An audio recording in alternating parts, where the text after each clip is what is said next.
आज करते हैं कुछ ऐसे क्वेश्चन जो कि यूजुअली एग्जामिनर क्वेश्चन पेपर में दे ही देता है कि बच्चों के फंडामेंटल्स चेक कर लिए जाएं। तो क्या आपके फंडे स्ट्रांग हैं? So hello everyone, welcome back to Guidely 90 day 90 videos की सीरीज में आपका बहुत बहुत स्वागत है।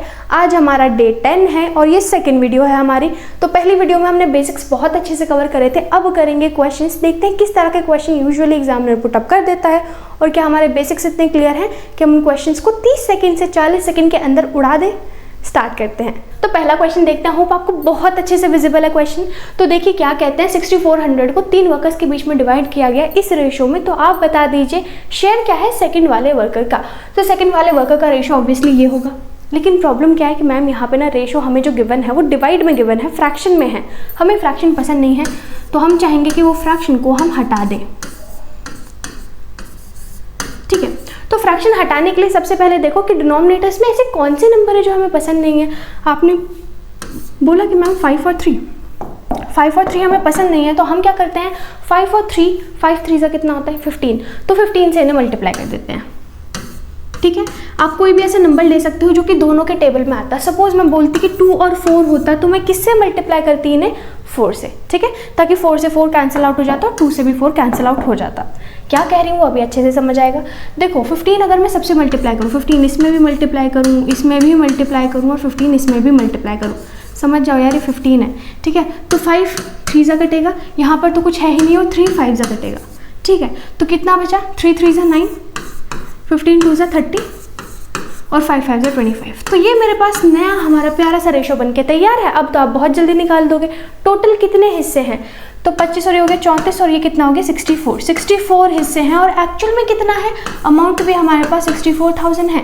तो 64,000 को हम 64 हिस्सों में बांटेंगे तो एक हिस्से में हमारे सिर्फ 1000 रुपीज़ आएंगे। एक हिस्से में 1000 रुपीज़ आएंगे, तो हमें कितना निकालना था मैम, 2 हिस्से निकालने थे, 2000 हमारा आंसर। गलत, वो पुराना रेशो था। नया रेशो कितना है 30, बीच वाला कितना है 30, तो 30 हिस्सों का कितना आ जाएगा मैम 30,000। तो 30,000 is gonna be our option wait 60, अच्छा 64,000 नहीं है यार, ये 6400 है, इसलिए एक 0 एक्स्ट्रा आ गया। ठीक है, समझो आप लोग। तो यहाँ पे क्या है 6400 है, तो 33,000 आ जाएगा 30,000 की जगह। ठीक है, hope the concept is clear. आप बहुत प्यार से इस तरह क्वेश्चन को उड़ा सकते हो।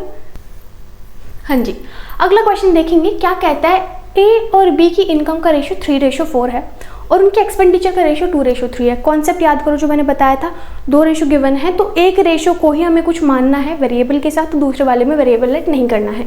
तो ए और बी है, एक साइड ए है एक साइड बी है, और ए और बी की जो इनकम है उनका रेशो गिवन है। इनकी जो इनकम का रेशो है वो है 3:4। तो मैं क्या ले लेती हूँ, एक को ले लूँ 3, एक को ले लूँ 4। ठीक है, उनका एक्सपेंडिचर का रेशो है 2:3 और दोनों ही सेव करते हैं 200 रुपये ईच, मतलब दोनों ही सेव करते हैं 200 रुपये। ठीक है, अब एक बार बताओ, इनकम में से अगर मैं देख लूँ, मैंने आपको 100 रुपये दिए और 20 रुपये बच गए, तो 80 रुपये खर्च करे होंगे। कैसे पता चला, जब 100 में से जितने बच गए वो हटा दिए, तो जो इनकम थी उसमें से जो बच गए वो हटा दो, तो मुझे पता चल जाए कि हमने खर्च कितने करे थे मैम 2:3 है ना। तो ए पहले लिखा हुआ उन्होंने, तो ए का ही होगा वो 2 और बी का होगा 3। ठीक है, क्लियर है। अब जो मैंने बोला था वो कॉन्सेप्ट आपको याद आ रहा है कि जब हमारे पास 2 रेशो गिवन है तो एक में वेरिएबल ऐड करना है, दूसरे में नहीं करना है। ठीक है, अब यहाँ से क्या करते हैं, सिंपल हम इसे बहुत इजीली सॉल्व कर सकते हैं। 3 को करेंगे 3 से तो आगे 9 है, -600 इज इक्वल्स टू 2 से करा तो 8 है, 2 से करा तो 400। ठीक है, अब ये इधर आके प्लस का हो जाएगा, तो प्लस का 600 माइनस का 400, तो मेरे पास 200 आ गया। 8 है, वहाँ पे प्लस का है, दूसरा जाके माइनस, तो 9 में से 8 गया, मेरे पास ए आ गया। ए की वैल्यू मेरे पास 200 आ गई। ये हम चाहते हैं कि आप बता दीजिए दोनों की इनकम क्या है। दोनों की इनकम मिला के क्या है, एक की है 3, एक की है 4, दोनों की मिला के कितनी होगी 7। मैम दोनों की इनकम है 7A और ए की वैल्यू मेरे पास कितनी आई है 200, तो 7 2 होता है मेरे पास 14, तो कितना आ गया मेरे पास 1400। ये क्या करा हमने, 7 को 200 से मल्टीप्लाई करा है जो वैल्यूज़ है। ठीक है, तो आंसर कितना आ गया मेरे पास 1400। अच्छा, इन्होंने ना व्हाट इज द इनकम, अच्छा सम नहीं पूछा था ना, तो क्या हो गया, यहाँ पे कितनी आ जाएगी, यहाँ पे आ जाएगी 600 और यहाँ पे आ जाएगी 800। जो 600 800 कौन से वाला, option C is the correct option. ठीक है, वो मैंने सम निकाल दिया था सीधा। ठीक है, 3 और 4 को प्लस कर दिया था। अगर 3A में पुट करूँगी तो 3 2 600 आ जाएगा, 4A में और इसे पुट करूँगी तो 4 × 200 मेरे पास 800 आ जाएगा। ठीक है, hope the point is clear to you all. ठीक है, अगले पे बढ़ सकते हैं। हाँ जी, चलिए, तो धीरे धीरे करके लेवल बढ़ेगा हमारा, अच्छे लेवल के क्वेश्चंस इंट्रोड्यूस होंगे। फिलहाल आपके पास पार्टनरशिप का नॉर्मल सा क्वेश्चन है, कुछ मुश्किल नहीं है।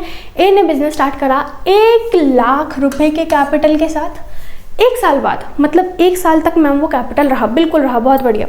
बी ने ज्वाइन कर लिया, तो ए ने 1 लाख रुपए 1 साल तक तो रखा है मैम, अभी बाद का देखते हैं क्या होता है। फिर ये बी नाम का बंदा आ गया और इसने 2 लाख रुपए इंट्रोड्यूस करे हैं। ठीक है, and at the end of 3rd year, जो 3rd ईयर था उसका एंड हो चुका है, मतलब 3 ईयर तो कंप्लीट हो चुके हैं। From the start of the business, जब से बिजनेस शुरू हुआ था, मतलब 1 साल ये वाला भी इंक्लूडेड है, जब बी नहीं था सिर्फ ए था, मतलब ये बंदे के बारे में अभी तक इन्होंने कुछ बताया नहीं है। मतलब ये जो ए नाम का बंदा है कि 3 के 3 साल बिजनेस में रहा है, मतलब ये इसने ये 1 लाख रुपए सिर्फ 1 साल के लिए नहीं बल्कि 3 साल के लिए इन्वेस्ट करे हैं। और 1 साल जब खत्म हो गया था तब ये आया है, 1 साल जब खत्म हो गया था तभी आया, तो इस बंदे ने सिर्फ 2 साल के लिए इन्वेस्ट करे हैं। क्या इतनी चीज़ क्लियर हुई है? टोटल 3 साल थे, इसने 3 के 3 साल खत्म करे हैं और इसने जब 1 साल खत्म हो गया है तब ये आया है 2 साल के लिए इन्वेस्ट करने के लिए, और इसने 2 लाख रुपए इन्वेस्ट कर रखे हैं। अब जो प्रॉफिट मिला है वो 84,000 है। अब बता दीजिए कि बी का शेयर जो प्रॉफिट का है वो ए से कितना ज़्यादा है। ठीक है, सबसे पहले मैम इन्वेस्टमेंट का निकाल देते हैं। आपने बताया था रेशो नहीं गिवन हो तो इग्नोर करो, हम में बहुत टैलेंटेड है, हम बिल्कुल इग्नोर करेंगे। बहुत बढ़िया, अब मुझे इनका रेशो निकालना है। कहीं मुझे प्लस माइनस नहीं दिख रहा है तो ईजिली मैं इन्हें कट सकती हूँ। 5 0 से 5 0 मेरी कट गई। 3 1 जा मेरे पास 3 होता है, 2 2 जा मेरे पास 4 होता है, तो मेरे पास सीधा इन्वेस्टमेंट का रेशो आ गया कि ए ने 3 हिस्से इन्वेस्ट कर रखे हैं और बी ने 4 हिस्से इन्वेस्ट कर रखे हैं उस पूरी जो भी इन्वेस्टमेंट है उसकी। ठीक है, तो मैम टोटल 7 हिस्से हैं। हाँ जी, तो जो प्रॉफिट मिलेगा वो भी 7 हिस्सों में डिवाइड होगा, जिसमें से कि 3 हिस्से ए को मिलेंगे, 4 हिस्से बी को मिलेंगे। बहुत बढ़िया, यही होने वाला है। मैम प्रॉफिट आया है 84,000 का, है ना, तो एक हिस्सा आ गया 12,000 का, है ना। एक हिस्सा अगर 12,000 का आया है तो 12 3 से 36,000 तो ए के पास जाएगा और 12 4 से 48,000 इसके पास आएगा। वो हमसे जानना चाह रहे हैं कि डिफरेंस कितना आया है, तो माइनस करके हम सीधा बता सकते हैं कि 12,000 आया है। लेकिन आपको लगता है आप ये करने वाले एग्जामिनेशन में, मतलब एक सेकंड हमारे लिए कीमती है, तो हम प्रेशियस टाइम क्यों वेस्ट करेंगे? नहीं करेंगे। हमें जैसे ही पता चला कि एक हिस्से की वैल्यू 12,000 है, हम देखेंगे क्वेश्चन क्यों पूछ क्या रहा है। ऐसे नहीं कि सारे आंसर निकालते चलो, हम देखेंगे मैम क्वेश्चन में पूछा है कि बी का शेयर ए के शेयर से कितना ज़्यादा है। अच्छा, बी का शेयर ए के शेयर से कितना ज़्यादा है, आप यहाँ पर देख के बता सकते हो कि मैम 4 तो 3 से सिर्फ एक हिस्सा ज़्यादा है, 4 तो 3 से सिर्फ एक हिस्सा ज़्यादा है, तो मैं क्यों यहाँ कैलकुलेशन करूँ, मुझे सिर्फ एक हिस्से की वैल्यू बतानी है, तो आगे 12,000, दैट इज़ इट, ओवर। ठीक है, तो मैं देखूंगी नहीं कि मुझे टोटल इनकम पूछी है कि क्या पूछा है, मैं यहाँ पे देखूँ कि अच्छा एक्सीड पूछा है कि बी का हिस्सा ए के हिस्से से कितना ज़्यादा है, एक हिस्सा ज़्यादा है, तो 12,000 is gonna be our answer. Option B is the correct option. ठीक है, ठीक है, बढ़िया आ रहा है, सेशन में मज़ा आ रहा है, क्वेश्चन सॉल्व करते हुए मज़ा आना चाहिए। अगला क्वेश्चन देखेंगे। अब इस तरह का क्वेश्चन आपको मिल सकता है यूजुअली, देखिए प्रीलिम्स के एग्जाम्स में काफ़ी ज़्यादा एक्सपेक्टेड है, कुछ अलग तरह का क्वेश्चन है, तो क्वेश्चन आप एक्सपेक्ट कर सकते हैं। दूसरी चीज़, मेंस में भी आ सकता है, डीआई में आ सकता है, थोड़ा सा घुमा फिरा के ट्रिकी बना के कर सकते हैं, थोड़ा सा कैलकुलेटिव इस क्वेश्चन को बनाया जा सकता है मेंस के लिए। ठीक है, प्रीलिम्स में आएगा तो ये लेवल ठीक है, क्योंकि बच्चे इसी में कंफ्यूज हो जाएंगे और इसी में गलत चीज़ मार्क कर देंगे, बहुत ज़्यादा चांसेस हैं। तो देखिए क्या कहते हैं, बिजनेस में पार्टनर्स हैं ABCD, जिनको प्रॉफिट शेयर किया जाता है कुछ इस हिस्सों में, तो आप बता दीजिएगा टोटल प्रॉफिट है हमारे पास 40 लाख, तो 4 लाख, तो आप बता दीजिए सी का शेयर कितना है। बहुत सिंपल सा क्वेश्चन लग रहा है। पहले ये जो लिखा हुआ है ये बहुत सारे बच्चों को समझ ही नहीं आ रहा होगा, तो इसे डिकोड करते हैं। मैम ये कह क्या रहा है, कह रहे हैं ए का जो हिस्सा है अपॉन बी का जो हिस्सा है वो इक्वल है जो बी का हिस्सा है अपॉन सी का हिस्सा है, और वो इक्वल है जो सी का हिस्सा है अपॉन डी का हिस्सा, और वो सब इक्वल है 1/3 के। कुछ ये कह रहा है, तो मैम इसका तो बहुत सिंपल सा मतलब हुआ, ये तो कह रहा है कि A/B 1/3 है, और इसी तरह से B/C भी 1/3 है, C/D भी 1/3 है, तो बहुत ईजी है, सारे रेशियोज़ को प्लस करेंगे और यहाँ पे डिवाइड कर देंगे और आंसर आ जाएगा। लेकिन अगर आप सारे रेशियोज़ को 1/3 लोगे तो आंसर गलत हो जाएगा। क्यों? एक बार ट्राई करो, मुझे आंसर बताओ, जल्दी से वीडियो पॉज करो, मुझे आंसर बताओ। ठीक है, होप आपका आंसर आ गया होगा कुछ ना कुछ। अभी देखिए यहाँ पे मैंने क्या बोला कि B रेशो C का कुछ रेशो है और वो 1:3 है ना। ऐसे ही C रेशो D का कुछ रेशो है और वो 1:3 है। अगर आप अब यहाँ पर देखोगे तो A रेशो B, A का रेशो कितना है मैम 1 और B का रेशो कितना है C। अगर A है 1 हिस्सा तो B है 3 हिस्से, लेकिन अगर आप नेक्स्ट स्टेप पे जाओ तो B कितना बन गया 1 हिस्सा, लेकिन मैम B ऊपर कितना था, B तो ऊपर 3 हिस्से थे ना, तो मतलब ये तो दिक्कत है, ये तो दिक्कत है। मतलब मुझे इस पूरे रेशो को इक्वेट करना पड़ेगा। अब इक्वेट किस तरह से करेंगे, देखिए मैंने आपको लास्ट वीडियो में 2-3 तरीके सिखाए थे, 2 तरीके सिखाए थे, उन दोनों में से आप कोई सा भी एक लगा लेंगे, आपकी जान बच जाएगी। मतलब बहुत ईजिली आप क्वेश्चन को सॉल्व कर लोगे। अब देखो, देखिए तो यहाँ पर क्या है, ABCD है, A B C और D, इनका रेशो है 1:3, B और C का रेशो है 1:3, C और D का रेशो है 1:3, और यहाँ से हमारे पास फाइनल आंसर आने वाला है। तो मुझे दिखा कि मैम B के साइड में स्पेस है तो मैं यहाँ पे 3 को खिसका दूँ। मुझे दिखा मैम इसके साइड में स्पेस है तो इधर 3, इसके साइड में स्पेस है तो इधर 1, 1 के साइड में स्पेस है तो यहाँ भी 1 और यहाँ भी 1, सारे स्पेसेस कवर्ड हैं। अब क्या करेंगे, मल्टीप्लाई, 1 1 जा तो 1 ही होता है, 3 1 1 मतलब 3 आएगा मल्टीप्लाई करके, 3 3 जा होता है 9 और 3 का क्यूब होता है 27। मतलब मेरे पास हिस्से आ गए हैं 1:9 1 3 9 और 27, मेरे पास टोटल रेशो आ चुके हैं। क्या इतना पॉइंट आपको क्लियर हुआ है? पहला मेथड ये है रेशो निकालने का। दूसरा मेथड आप क्या फॉलो कर सकते हैं, मैंने देखा कि मैम B की वैल्यू यहाँ 3 है लेकिन यहाँ पर 1 है, मैं चाहती हूँ यहाँ पर भी B की वैल्यू 3 बन जाए, तो मैं क्या करूँगी, यहाँ पे 3 से मल्टीप्लाई करूँगी तो ये बन जाएगा 3:9। फिर मैं अगले पोर्शन पे गई, मैंने देखा कि मैम C की वैल्यू यहाँ 9 थी लेकिन यहाँ 1 है, तो यहाँ पर मैं क्या करूँगी, मैं 9 से मल्टीप्लाई कर दूँगी तो 9 1 जा 9:27, यहाँ पर मेरा रेशो बन जाएगा। तो यहाँ से क्या आ जाएगा 1:3:9:27। अगेन मेरा वही चीज़ आ जाएगा जो मैंने यहाँ के थ्रू निकाला है। आपको जो मेथड बेस्ट लगता है, जो आपके लिए सूटेबल है, वो यूज़ करो। मेरे कहने से कुछ नहीं होता, हर एक इंसान का पर्सनल चॉइस है, आपको कुछ भी अच्छा लग सकता है। Hope the point is clear कि हमारे पास बहुत ईजिली रेशो आ चुके हैं। अब इन्हें प्लस करेंगे तो 9 4 जा 36, 36 + 4 मेरे पास 40 आ गया। मतलब ये टोटल हिस्से कितने हैं मैम, 40 हिस्से हैं टोटल, हिस्से हैं टोटल 40 हिस्से मैंने देखा तो मैम प्रॉफिट था मेरे पास 4 लाख, तो 0 से 0 गया। मतलब एक हिस्सा किसके बराबर आ गया, एक हिस्सा मेरे पास आ गया मैम 40,000 के बराबर। अगर एक हिस्सा 40,000 के बराबर है तो क्या बताना चाह रहे थे, वो हमसे पूछना चाह रहे थे C का रेशो। ठीक है, तो C का रेशो में C के पास 9 हिस्से आ रहे थे हिस्से में, तो 9 से मल्टीप्लाई कर दोगे, 9 4 जा 36, तो 3 लाख